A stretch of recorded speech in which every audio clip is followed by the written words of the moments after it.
მეწარმეობის განვითარების სააგენტომ ევროკავშირთან ღრმა და ყოვლის მომცველი თავისუფალი სავაჭრო რეჟიმის ამოქმედების აღსანიშნავად მარკეტინგული კამპანია შეიმუშავა, რომლის ფარგლებშიც ერთი თვის განმავლობაში საქართველოში ჩამოსულ ყველა უცხოელ სტუმარს საჩუქრად სააგენტოს მიერ ბრენდირებული ღვინო გადაეცემა. სასიამოვნო სიურპრიზი ჩამოსულ სტუმრებს თბილისის, ქუთაისისა და ბათუმის აეროპორტებში დახვდებათ. ღვინის ეტიკეტი სპეციალურად აღნიშნული კამპანიისთვის დამზადდა და იგი ასახავს მნიშვნელოვან ფაქტებს ქართული ღვინის წარმოებისა და ევროკავშირთან ღრმა და ყოვლის მომცველი თავისუფალი სავაჭრო რეჟიმის თაობაზე. საჩუქარს 47,000-მდე ვიზიტორი მიიღებს.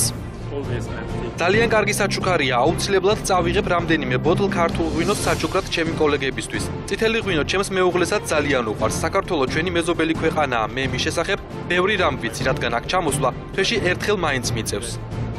ეს ქართული ღვინოა, რომელიც მე ჩამოსვლისას საჩუქრად გადმომცეს. მე აქ პირველად ჩამოვედი და შესაბამისად ესეც პირველი საჩუქარია, რაც ქართველი ხალხისაგან მივიღე. თქვენს ქვეყანას საშობაოდ ვეწვიე და ვაპირებ, რომ სათხილამურო კურორტები დავათვალიერო.